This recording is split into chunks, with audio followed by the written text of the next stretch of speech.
ibe anyị ekene ụnụ ndị ndozi ọdịnala Igbo bụ ndị nsọ ala Igbo anyị ekene ụnụ. Anyị si na ọ ga-adịrị ụnụ na mma n'ụbọchị nke taata. Anyị si ka anyị kene godo eke, kene orie, kene afọ, kene nkwọ, kene ndị mbụ, kene ndị ọkpụ na ndị egede. Anyị si ka udo dịrị ụnụ ụmụ ibe. Anyị si na ọ ga-adịrị ụnụ na mma. Ụmụ ibe hapụ na akụkọ, hapụ na okwu n'okwu awụrọ nni. Nwanne m onye ebuchi ya dịrị gị na mma. Nwanne rapụ na okwu n'okwu abụrọ nni. Ịghọtago okwu ka m na-agwa ụnụ. Ndị Igbo si na ewu na-ata agba nwa ya na-ene ya anya n'ọnụ. Kedu ihe eji wee si na ewu na-ata agba? Ụnụ na-anya ụnụ ga-afụ na ndị Igbo anaghị amanye nkịta ọgbụ n'ọgbụ ewu ka a na-amanye ọgbụ. Ndị Igbo anaghị amanye nkịta ọgbụ ewu ka a na-amanye ọgbụ. Maka na nkịta ma ihe dị mma mara ihe dị njọ. Mana ewu, kedu ihe mere eji were ajọ mmụọ? Ewu adịghị agresiv, but why eji wee were echi ime ekwentu ma ọ bụ achi ime devil ma ọ demon ewere ewu nwere mpi? Why? Ewu ọ dị agresiv more than lion? Ewu ọ dị agresiv more than lion? No. Kedu ihe mere eji wee were mpi ewu wee na-eme symbol of ihe ọjọọ? Ebe ọ bụla ịfụrụ Satan or devil, o nwere mpi. Why? Gosi m ofu anụmanụ nwere mpi dị agresiv. I want to know. Ịfụrụ na ọ bụrụ ihe a gwara gị ka a na-eme. Jikọtara. Kedu ihe mere eji si na ewu na-ata agba? Ndị Igbo si na ewu na-ata agba ya. Kedu ihe mere ewu ji ata agba ya? Ewu si na ihe nkịta fụrụ na-ene esi, ihe nkịta fụrụ na-agba ụja na ya afụ gị na-ene esi. Gba ya nkịtị. Ndị Igbo na-akpọ mmadụ onye nkịtị. Onye nkịtị, ịgba nkịtị. Onye nkịtị bụ gịnị? Mmadụ ịkpọ mmadụ onye nkịtị, ọ bụ ewu bụ onye nkịtị. Nkịta afụrụ something na react to it. Ewu afụ ya, gba ya nkịtị. Ihe ndị Igbo ji akpọ mmadụ onye ahụ ewu. Igbu ewu manye ya ọgbụ, ndị a wee bụrụ ewu na-egbu. Ọ sị gị manye ewu ọgbụ, ịchọkwa egbu nke ha gbasara gị. Ịghọtara? Now ihe m na-achọ ịgwa ụnụ in essence, ana m ebugodo ụzọ were examples, ihe nrịba ama wee gwa gị. Nwanne, hapụ ndị na-akọ akụkọ onwe ebe Afrịka na-eje. Hapụ those people, they are trapped in their own shadow. Leave them, they are going nowhere. Si na m gwara gị, rapụ ndị a, they are in darkness, they are living in darkness, the vampires in their own society. Nwanne, read this thing I wrote on Facebook. Gụọ ya, ịgụsịa ya, mee ya absorb and understand it in your own level. Ghọta ya. Odoge anya where the evil comes. Ịgụsịa datin, ị mara, ịnwe dị ka mmadụ gwa gị ebe ihe ọjọọ si bịa. Ewu na-ata agba ya. Kedu ihe ewu na-atara agba ya? Agba ya ka ọ na-ata. Nwa ya na-ene ya anya n'ọnụ, tụrụ ya na-ata agba. Ọ gwa ahịhịa ka ọ na-ata. Ewu na-ata ahịhịa mana ọ na-ata agba ya ka ọ na-ata. Agba ya ka ọ na-ata, agba ya na onwe ya. Nwa ya na-ene ya anya, o ruo echi o soro ya taba agba. Ụkwụrụ ma ihe bụ agba n'olu Igbo. Your strength. Ọ bụ agba gị bụ your strength. Ike gị bụ agba gị. Dịka ewu na-ata agba ya. His own strength, his own power ka ọ na-ata. Debe ahụ na ya ma ihe. Nkịta na-arị ya atị, ọ sị nkịta mba, gịnị ka ị na-akọdo ihe? Ihe ewu fụrụ na nkịta fụrụ na-agba ụja, ewu afụ gị gba nkịtị. O nwere ihe jeke dị mma, because everything with system is a program. That is why ndị Igbo ji wee nwee ama Igbo, anwa afara na ama Igwe.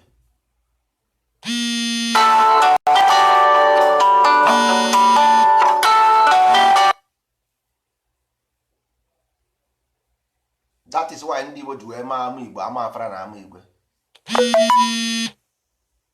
Ndị Igbo nwere system a program na-arụ ọrụ, mind program na-arụ ọrụ standard one. Ọ bụrụ na ị gụọ destiny ndere here, ihe a bụ Igbo philosophy ka ndere datin na Facebook, read it. Nna nwanne ọwụ if you want to do anything for ndị Igbo, ọ bụ because of na anyị na-ekwu maka omenala Igbo ọdịnala ịmapụta anyị enweghị ọkụ n'ala Igbo. Go and start a project of enlightening Igbo land with the solar energy. Go and start a project of water in Igbo land. Give people clean water. There are things you have to do. Education, everything. Aka ha nkụ ọwụ iwu bụ na ị ga-emerịrị ihe anyị na-eme. Must you come and do what we are doing? Ndị Afrịka irewe wine onye ọbụla rebe wine, irewe tombo onye ọbụla rebe tombo, irebe gari onye ọbụla rebe gari. Ana Igbo adịghị mma. Millions of problems dị ebe ahụ. Go and take one. Choose one.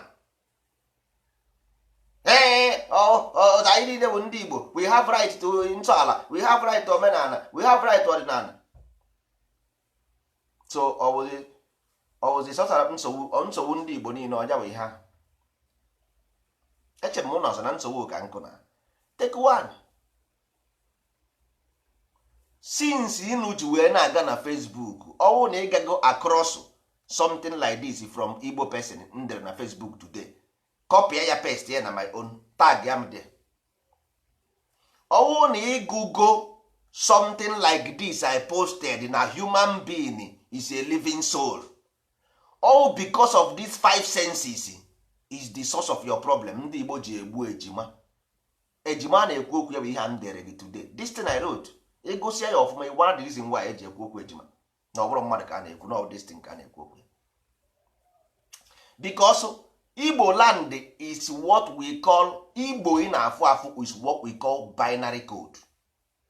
Achọghị m ị na-reveal information ebe a. I don't want, because ndị a wọtụrụ they don't want it. Also ndị nsọ ala ka a na-ekwu maka ya, ọ bụrụ these animals, forget about them.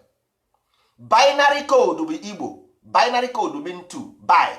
That is why they say in the Bible they call it Bible. They are talking about binary code, which is 0-1.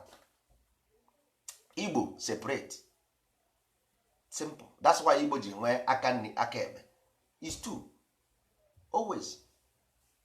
Enu ana, that is binary, is bi. That Bible you see is called binary. Bible is bi. Igbo separate is 2. Igbo is binary code, nothing more, nothing else. 0-1, simple. And that is why the computer work, because it's 0-1. It's about soul and spirit.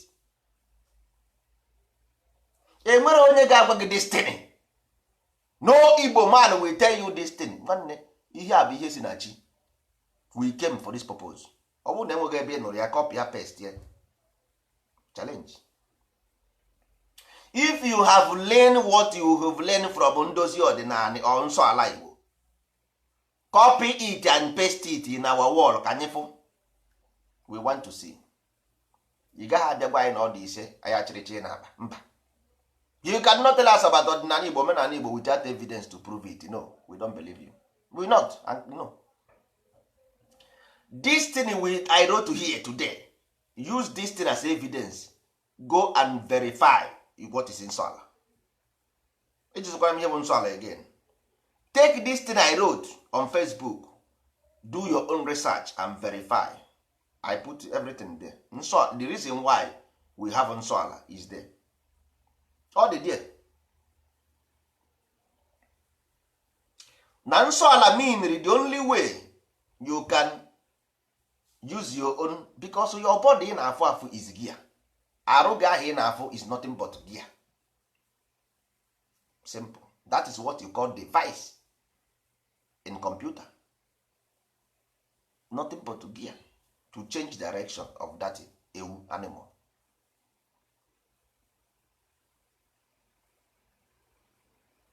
You got to go. Is to change the gear of the animal nature. It's as simple as ABCD. So nwanne rapụ ndị a, rapụ ha. Ihe m na-agwa gị bụ because ihe m na-agwa gị bụ ihe ga-abara gị uru. Ị chọrọ ịpụ ndụ, ị chọrọ ịwụ mmadụ. You want to be a human being. ọwụ nsọ ala. Nwanne evidence is there. Go to our page. Just this one ndere today is one out of millions. Edere m ya ka ị were go and throw it as a challenge to anybody, to a priest, to a lawyer, to a native doctor. Let them prove that thing wrong. See her prove all this, because one anyị kwa aka igosi gị ebe ị ga-ada. See her prove all this thing I wrote wrong from any. Go to American scientist, go to Obama, go to Trump, take this thing, copy it like this, go and paste it in any group ọbụla nọ n'ụwa. See how this is why we have nsọ ala. Let them disprove it. Let them disprove it and tell you why. Ka m gwa gị na ndị Igbo before any other thing we have ndị mbụ, ndị ọkpụ na ndị egede. We understand science. Ọwụ na ịghọtaghọ Igbo cosmology, you can never ever build computer. You can't. Ị nwere ike ịga na America gosi ya akwụkwọ ebe ahụ rụọ kọmputa na America, but America ị gaghị arụnwu kọmputa na Igbo. You can work for America, ị gaghị work na Igbo system, because Igbo this system nwere their own basis. All this thing ka anyị ga-use as education. Ụmụazị anyị gosi akwụkwọ ha rụọ, e develop anyị as a master degree, ha develop anyị technologies, because the information is already here. The information is power. Information is power, nothing more, nothing else. You are just deceiving and wasting your time. You don't have enough time, because ụwa bụ just ụwa nwa isi. You nwere enough time, o ichekwara nwere time. You don't have time. You nwere enough. So ọ kara gị mma na iji n'oge chọba ego oji before chi ejie. Time is not on your side. Time adịrọ na side gị nwanne. A fool at 40 is a fool forever. We cannot accept rubbish in this generation. Anyị ewu ndị nsọ ala Igbo aggressively, because aggressive is bravery. Ihe ọjọọ must leave us alone. Evil must leave us alone. Simple as ABCD. Aggressively, evil must leave us alone. We don't want it. Anyị achọrọ evil. You got to go. So nsọ is only thing that can give you a place to live here. The portion of earth will give you to you only ma ị bụrụ onye nsọ ala. Ọ bụrụ na ọ bụghị ya, challenges everywhere and there, challenges every here and there. I wrote it there because the earth means unstable and changeable. Gịnị bụ changeable? Science and technology. Gịnị bụ science and technology? Destruction and rebuild. Simple. That is what you see as people making millions and millionaires, and you are doing nothing. You don't have anything, even though you have the mineral resources. Why the world rejected you from the knowledge? You have been expelled from the house. Because science is not about schools. Science is about something that you cannot translate. It's based on practical. That's why they have laboratories. Because you don't understand. Science is based on experiment, not about book. Whatever you like, you read. You can only read, finish, and talk nonsense. Period. Story end. Ekusie nonsense, story end. Put it in practice. Let us see the wave. How the wave make move. You got to go.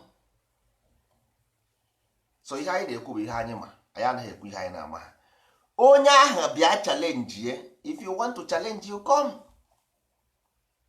We tell you why they call this name Igbo. We can tell you. We can tell you why this thing is Obiafara. We can tell you Amafara. We can tell you why this thing is Amuigwe. We can tell you based on cosmology, based on universe, not based on one person or the other or somebody from there or there. No. We don't take rubbish. Nwanne, enwere ihe mmadụ na-akarị akarị. Ndị nsọ ala anyị akarịgo nonsense. Ịghọtago? Anyị akarịgo nonsense. Nonsense nwanne, we have developed above normal level. So nwere ihe ị na-akọ na-aba anyị ntị. Our own mission on this earth is to move to Holy Land, which is in Igbo land, which we will build in ourselves because we are holy. Anyị bụ ndị nsọ.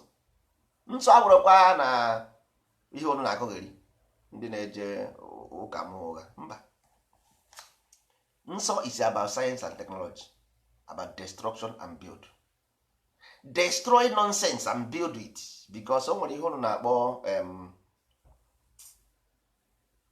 recycle. To recycle something, waste product, you recycle ya. That is common knowledge. Ọ dị gị surprise why in this generation anyị enwerozi companies na be anyị? No more factories.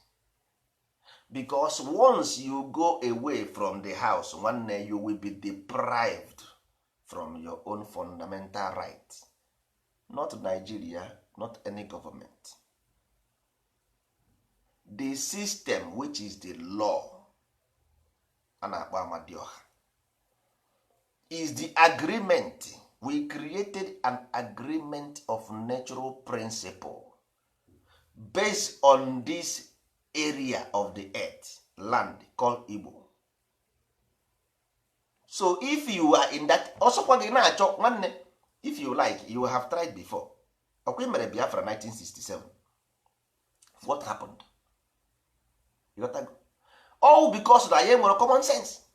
All about just we na-ekwu maka Biafra all of the sudden, all imaginary concept will fall from heaven and become a state and people begin to live there. It make no sense. That is not nkwugheri. That's exactly what I wrote there. The only reason you lost 3.5 million without justice because of you say you are Biafra. Simple. Because of because you said, only you said that I am a Biafra, you lost 3.5 million. No justice to it. No justice.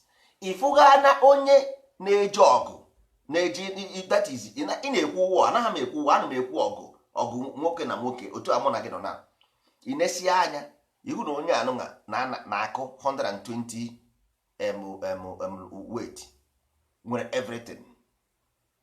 Sọsọ na Bible ka ị ga-afụ ụdị ha David and Goliath. Ị nweghị ike imenwu that in physical life. Ọwụ physical life ya wa allegory. Ọwụ na physical life Goliath ruo ebe ahụ ọta David ka akwụkwọ. So all nonsensical nonsense wụ na we believe in that thing. You die 3.5 million, you keep dying, and you see, the worst thing you are frustrated. But I'm telling you the reason why you are frustrated, not because of you choose, because of there is a law of earth. Human being, in the Bible says Adam was created from the dust of the earth.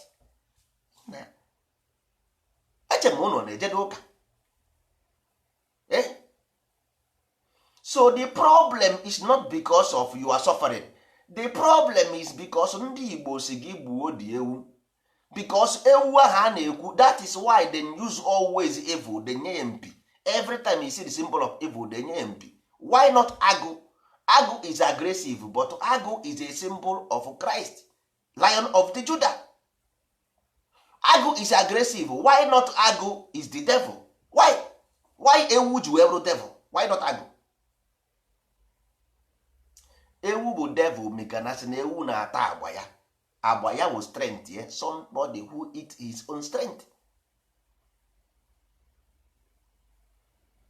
You got to, for the differences here now. But to the message, the omimi, unless ma otu anyị si kọwara gị ka esi aghọta. Ọ na ọ bụ here, you can never ever understand it. Unu na-ewere mpi tinye ekwentị, enweghị anụ anụmanụ ifuru bụ mpi before dị aggressive. Maybe. But onye ọkwasị na devil dị aggressive na.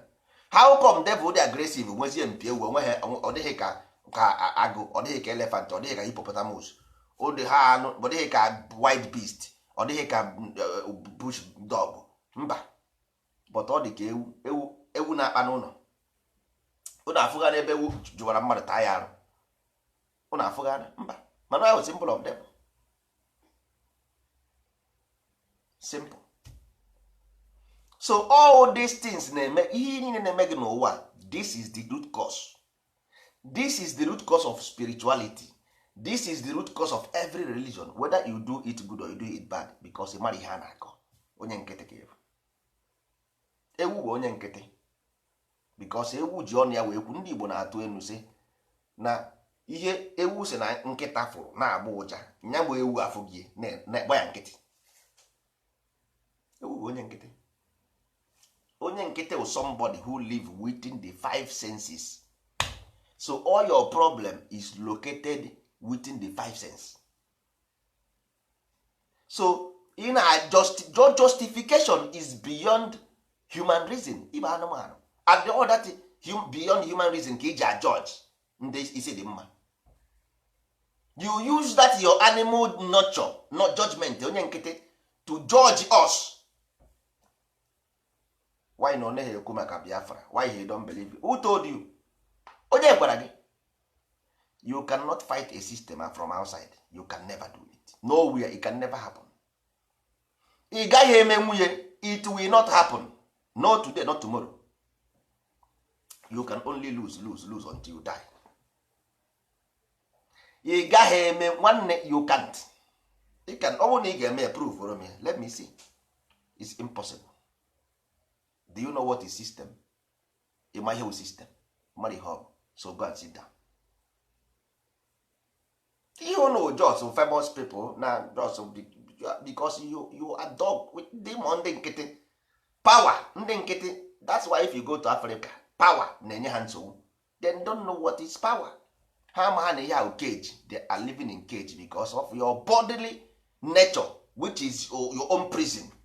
Ka ị na-glorify. You are glorifying your prison. You are glorifying your prison. Facebook, ihe onyonyo, all of a sudden we become famous everywhere. Na aka oge nonsense. Nwanne, lee ka m gwa gị. This video wepụta 100 million years time, then you will justify what I said. Ndị Igbo na-ata afụfụ na Nigeria. Onweghị ihe o nwere ime with Nigeria. Onweghị. The only thing is na any computer na-enweghị program, because e nwere computer, bịa nwee computer program, bịa nwee computer system. Inside this computer system enwere computer software. You got that? So nsogbu ndị Igbo nothing to do with Nigeria, because Nigeria is a system which everybody nwere right to participate, whether you participate good or bad or wrong, that is your own personal cup of tea. Because ị gara na football competition league, so ịgba 10, ịgba 40, ịgba 50, ịgba 1, there is nobody, all your coach, you have to blame the coach, because the coach adịghị good enough, so the team anaghị eme ọfụma, so ị ga-eme use eme if ịsak ya coach. You got to go. So all those things anyị na-eme ogosi na anyị amara nwanne, anyị amara ihe. We don't have cultural educational system. We are not developed. Simple. Anybody on this earth nwere access to development. The problem if you don't put those things in active, nwanne, you are nobody. Ị ga-afụ ndị mmadụ a na-awụgharị ịjụa kedu ihe unu na-eme. I chere na ihe ị na-eme na what is nwanne, mmadụ chọrọ ime something, ichi ibido ihe count ihe, ichi ibido count, you must decide what will be the end of the count. Simple. Ka ihe anyị na-awụgharịrị na oke na ọ sị na ndị Fulani chọrọ ime vigilante n'ala Igbo. Ha chọrọ ime their own vigilante. Ndị be anyị ebewekwere, hey, ha yara igbu anyị dewa na everything. Ọkwa ha ga-eji aka ha ga mgbe e kwuru okwu a anyị amakwaghị. Nobody was there. Ị gaghị anụ ya from Fulani o. All ndị Igbo ga-eburu the thing ga distribute to everybody. Gwazie these people say ha yes, bịa na ala Igbo ga mee vigilante. Indirectly you are selling this thing to them, because mgbe e kwuru ọ dịghị na video, ọ dịghị na audio, but ngewa were this message transmute. Ọwụ unu were this message mepe WhatsApp group, kwuo the thing na WhatsApp group, kwuo ka unu ga-esi wee stop ya ka ọ ghara ime. Enwere ihe ga-eme unu, enwere ihe ga-eme gị. But ị ga-aga na Facebook gaa na YouTube, gaa ebe niile ikwusia ya, gwa ha na unu na-atụ ụjọ because your own reaction ana m afụ ya bụ nsi ha react. Hey, ha abịago, ha ga-egbu anyị, ha ga-ewere nka, ha ga-eme nka. Unu agwago ha na-enwe ihe unu dị mma na ha ga-eme nwunye indirectly and they will go and do it. You help them do the job. Ihe niile ndị agha na-eme n'ala Igbo ọ bụ ngụwa mere 90% of the execution. Simple. You help them execute their plans. Asị onye nkịtị bụ. Asị onye nkịtị bụ. Ị na-agba ha something because onye nkịtị anaghị m agbazi ya anything. Ka ihe na-agbara onye nkịtị, ọ sị gị ma ihe ọgbụ ewu, manye ewu ọgbụ, manye ya ọgbụ. Simple. Manye ya ọgbụ, nothing more nothing else, because ị na-agba ya dat nọ na onye agba anụmanụ nwere ihe ọ na-aghọta ị na-akọ. O nwere ihe ọ na-aghọta ị na-akọ because ị na-ekwu n'elu ọ na-ekwu n'ala, ị na-ekwu n'ala ọ na-ekwu n'elu, ọ gaghị ihe ị na-akọ. O chekwa na ọ datị na ọ na-ekwu ya ha ọ na-eme, ya ha ọ na-eme, ọ na-erie isi. Ndị Igbo si na ijiji anaghị anụ ihe na-eso ozu ana. Ị gwa ha something si 1967 gịnị mere? O nwere onye na-amaghị na ndị British chọrọ irighachi agreement with our people, they refuse? O nwere onye na-amaghị na our people adịghị prepared for that thing? There was never a time they agitated for any secession. No. But enwere ihe m na-agwụ na enwe ihe na-akpọ hidden government, nwee ihe na-akpọ invisible government, nwee ihe na-akpọ visible government. Igbo land was growing fastest in the world, 40% per annum, and they want to stop it from growing. That is what you see as war, and that is what continues till today. But nwere uche, ị mara ihe a bụ ihe butere the ọgụ at the first place, because your money in that war bụ pounds ka a na-akpọ ya, but uche ga-erughị dị nwere sense. Ndị bunyere the British egbe, ndị bunyere Nigeria egbe, ha nwanyere gị pounds, ifugo na ọwụ one coin of a two side. Ifuru why the ọgụ ji wee mee, but i nwere uche.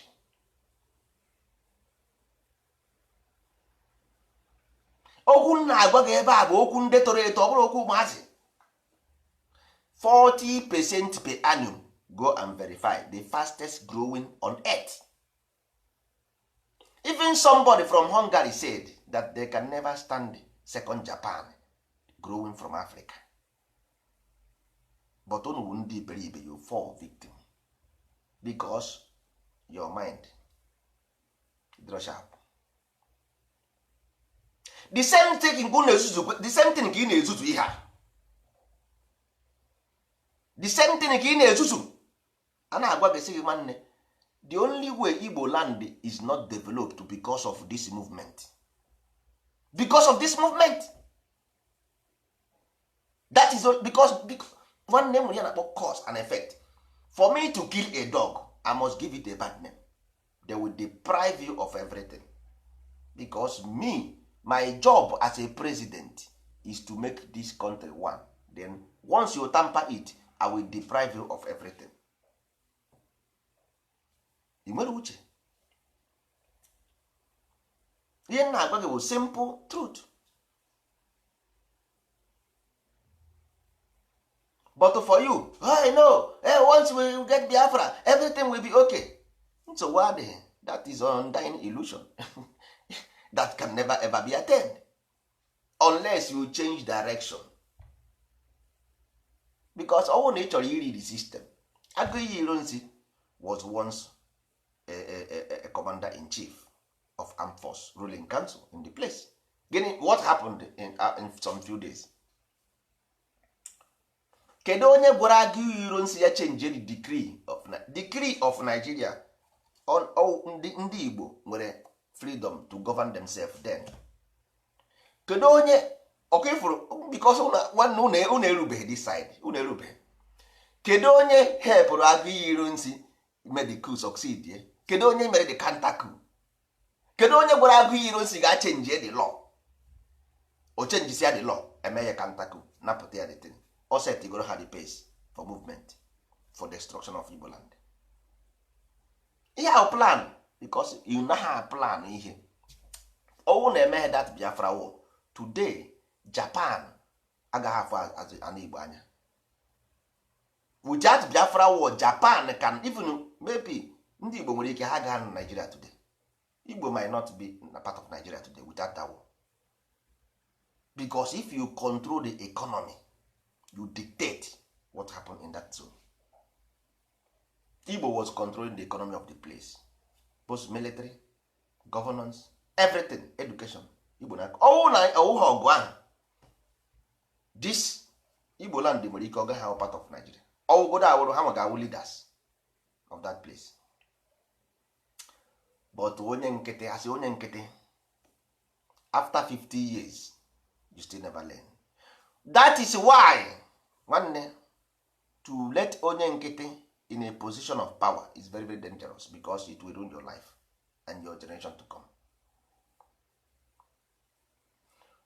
Ruin your life because n'anya ka m gwa gị something. Mgbe ndị British na-ana ị na-achọ ịgwa m na those boys the 20 years 30 years with the oldest people in Igbo land or Nigeria.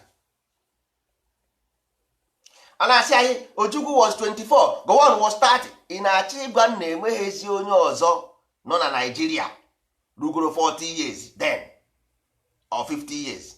Sọsọ ndị 13 ndị 15 ndị acha 20 years ndị 17 years. So onweghịzi ndị na Nigeria gbalitegoro nwa ihe nọ ndị ka na-aṅụ ara ọhịa na chịba. But we still don't learn. Anyị ji aka anyị mebie obodo anyị due to what? Akọ na uche. Ihe a m dere na Facebook bụ the source of downfall of Igbo land. Nwanne, go and do your own research. Igbo land is the fastest growing economy on earth, which then say ha nọ n'Europe here kwuo all na ya stop for these people. The Japan we are play even mgbe China apụtabekwe ha si na Japan are afraid of Japan. Another one will rise from this rising sun, another rising sun again. That means Europe will collapse. Anya help ha destroy the place. That is why ha ji wee kpọrọ ndị nkịtị. Ha ma na dozi ụmụazị enwere ihe ha ma they know. They train them here in the West. Ha niile ndị niile nọrọ ọgụ ahụ was trained in the West. Ha niile from A to Z. Go and do your own research. Ndị niile nọrọ dị ọgụ was trained in the West from A to Z. Trained by British. The egbe eji wee nụ ọgụ nke ndị butere ya nda nke na-akacha adị m surprise kedu the negotiation of these pounds with who decide the value of the pounds? Because what the value of the pounds, that pounds, who decide the value?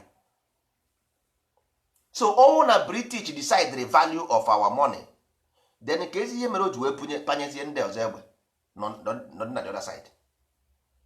Ifụrụ na ihe akarịrị gị, ifụrụ na ihe ị na-achụ ịmaghị ihe ọ, ifụrụ na ịmaghị ihe ị na-achụ.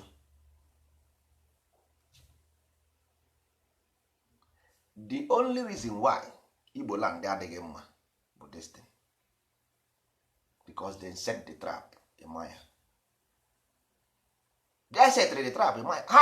Nwa bekee agaghị stand the African development. Ị ga-emerịrị in isolation.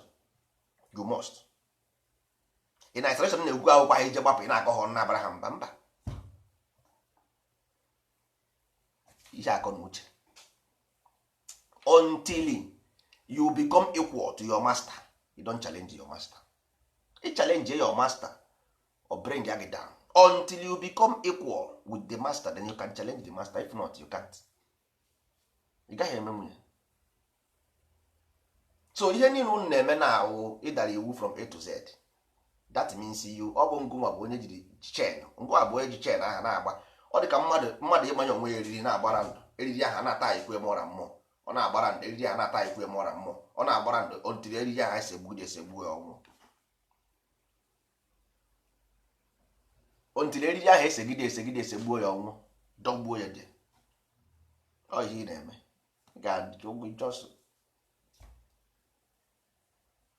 life you see is a system people create this system. People create this system. So kedu ihe na-agba na kpụrụkpụrụ na system people created? Iche na chukwu kere these countries. Do you think so? United Nations was created by God. Europe was created by God. African Union was created by God. The same people aha ndị agha set that war. Ha nwa bụ ndị create those places. Evidence to prove. Go and do your own research. So ihe na-eme na bụ go and read what I post if where you get it wrong. As long as you run away for this ndị ugwu, your land enweghị ike ọ gaghị last unless you confront them face to face. Ị gaghị agbanwe n'ọsọ because ịgba ọsọ ahụ ị na-agbawo all to give them room for your own extermination. Mgbe ndị Israel na-apụ from Egypt, they are going outside Egypt. They are not fighting Pharaoh with the government to take the land from Israel, from Egypt, according to their mythology. Gee ntị ọfụma biko nwere ike iji Igbo is a Jewish of Africa. Mgbe according to the mythology book, ọ sị gị na Israel are going out of Egypt. They are not staying inside. You want to stay inside and take the land ebe nwere oyi na mmanụ na gold na diamond. Ịmakwa ihe?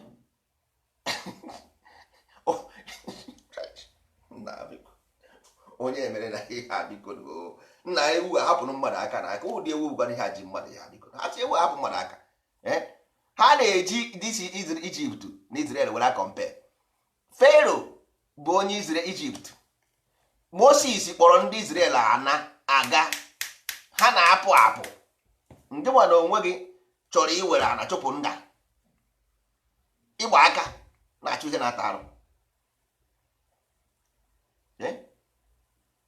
Ịgba aka na-achụ ihe na-ata arụ. Ị ma na mana ndị people sef nna nwanne m fat na-ekwu okwu igwe a na-ewe ma na-ejeri agụọ na agụ m jeri something. The country 1914 onweghị onye n'ime unu na-etuzu datin si na ọma ha na-enwe decree 1914. So kedu onye nwe that decree colonization of Nigeria ka onye nwe ya? Who colonize it? Somebody. Onye ahụ permanent secretary, the same person nwere Nigeria 1914 who founded that colonial territory.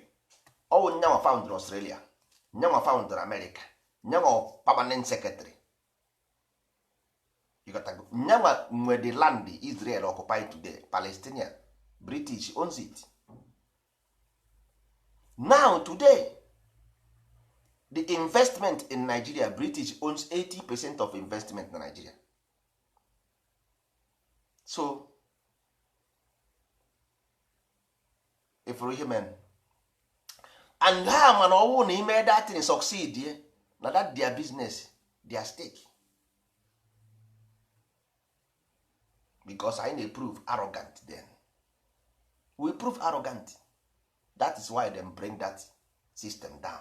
Anyị anyabaghị anya ndị aka kpọrọ je British trenụcha ahịa onye nọdịzi ọwụrụ ụkwụ gago n'elu tebụl ndị British kwuo si asị ebe a pụọ na-aba because na ha discover oil na their land. British wee sị ha nsogbu adị, we will show you better and show you who we are. Till today I can ata their offer. That is why we say never again. We say never again. Never again. The only way these people will rest in peace, ndị anwụrụ anwụ, only way they rest in peace if we say never again. Nwanne ịchọ ịnụ ọgụ nwere onye ji gị aka. If you want to fight, you fight. Nke anyị na-ekwu eri Facebook abụrụ fight. Ị na-ekwu ya n'ọnụ. Ichere ọgụ ihe na ujekwe na Iraq o. oije na Sudan ma oije Syria ịmara ihe ọgụ oijụọ ndị witness ri Biafra war mara ihe ọgụ. If they're ready to war, don't go war. Even if they're ready anụkwana, you will regret your life. If they're ready for ọgụ anụkwana, because you will regret. Jee were movie gaa na YouTube and watch wars, then you see. Ọwụkwa ha just because you eat the angry iwe na-ewe gị, you gotta go. Is it anything ọbụla you can do? I can fight. You can fight. Ijega army before. Ijega army. Onye nwanne ọgụ onye a ji egbe iji egbe. Ụnna bụ ji egbe. You gotta go. Onye gbatu ibie na o merie nne. Ọkwa ihe ị na-eji efu. Ị nwere container that will supply you egbe non-stop until that thing finish. Ị nwere the contact. Ọwụ na ị nwere ya, move. Ọwụkwa na enweghị ya, shut up and go and sit down. You got to go. A system. You must have a system. British people started with Christianity. Jewish people started with Judaism. Igbo people started with Nsọala. They never started with any country. Never. So you cannot wake up one day and say ndị George Chege, ndị Ichekiri dị Chege, ndị Urobo ji Chege. Ihe a bụ ihe set up to destroy Igbo land. The end system set to destroy the Igbo land. That bụ ihe hungry on because you continue the destruction of the land. Unknowingly. Ihe a bụ the base set. Now how can ị na-ebe akwa na Nigeria is not one? How can this one? Can you tell me how this thing is one? Gwam. Kedu ihe dị iche na Nigeria of 1 million different ethnic groups and this Biafra 1 million ethnic groups? What is different? Achọrọ m ịma gwam. Or because na akpọrọ ya people died in 1967. It should be pains that our people died, not the opportunity. Now, if enwe ihe ọbụla mere na Nigeria kịta, next thing they will begin to share it. Say yes, that's why we need Biafra. So ị chọrọ ka ihe ọjọọ na-eme na your people so that you can justify. Na nwanne this way na afụbeghị m ndị isi ojii na-eme otu ahụ. You want evil to before you so that you can justify this in what you don't need the problem to happen to you to justify that you need to govern yourself. The problem bụ na you don't have the mental ability to govern yourself. Simple. Overall, because of na something evil must happen to you.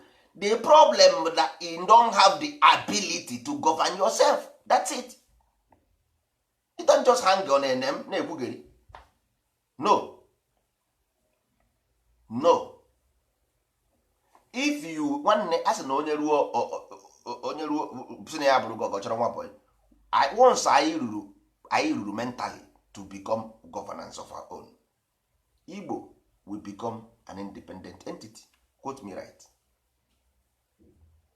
Igbo, I say Igbo. I said Igbo. Not no.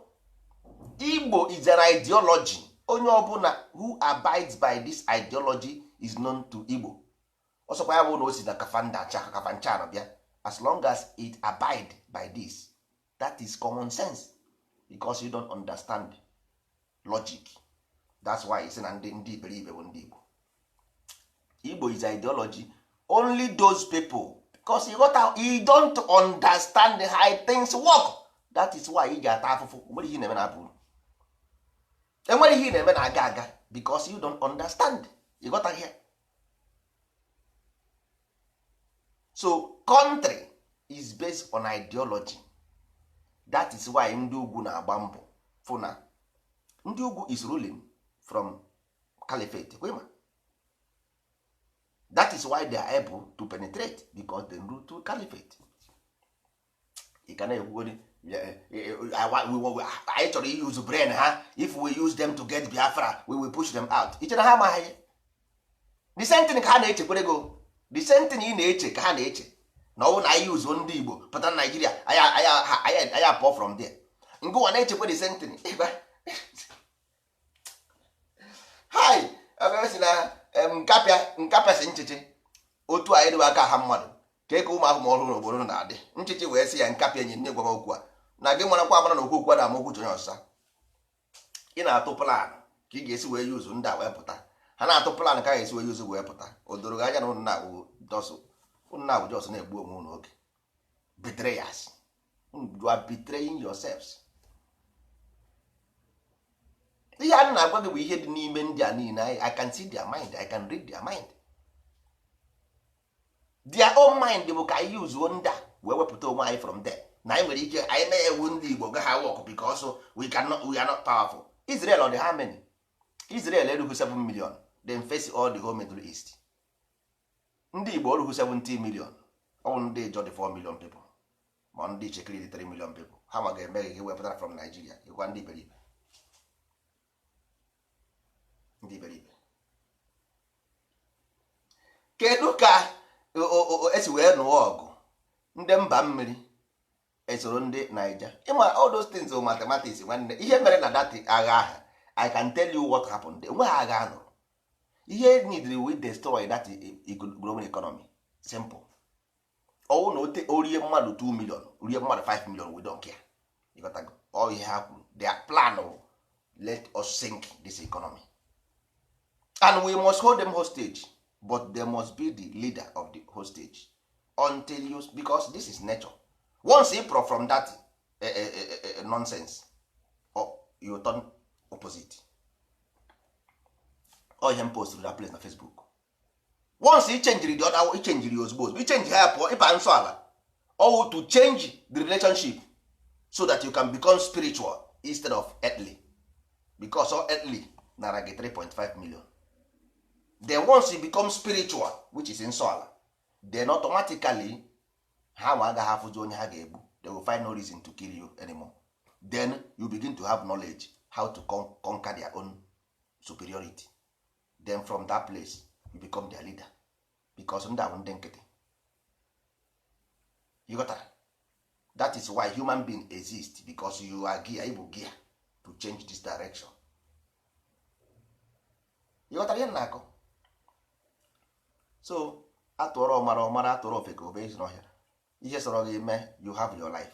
But anyị nwabụ ndị nsọ ala Igbo, we know what is good for us. Anyị ma ihe dị anyị mma, and we have make a choice, and we have seen na Amadioha bụ ihe anyị na-eso. And the Amadioha is the law that binds Igbo with nothing more, nothing else. Iwuru onye ị chọrọ iwe onye Igbo, you must be Igbo. If you don't want, don't be. Iwe onye Nchekiri, onye Igala, onye Hausa, onye Yoruba, as long as iwe onye nsọ ala, we accept you and give you Igbo name, make baptism. Igbo Ifeanyi Okonkwo, no more Mohammed Ibrahim, or no more Suleiman Kaba. Mba, Ifeanyi Okonkwo baptized as onye nsọ ala will take you. Simple. Ọkwanụ nke ndị onye mba achọghị m ụdịsha nwanne. We are going to promised land na Igbo, ebe anyị na-ebiri onwe anyị. We live there, eat, do everything ọbụla anyị chọrọ ime within ourselves, and Amadioha remain the foundation of our principle and philosophy. Ya dịrị ụnụ na mma ụmụ Ibe ka m delie na ezigbo agụụ na agụ m ebe a.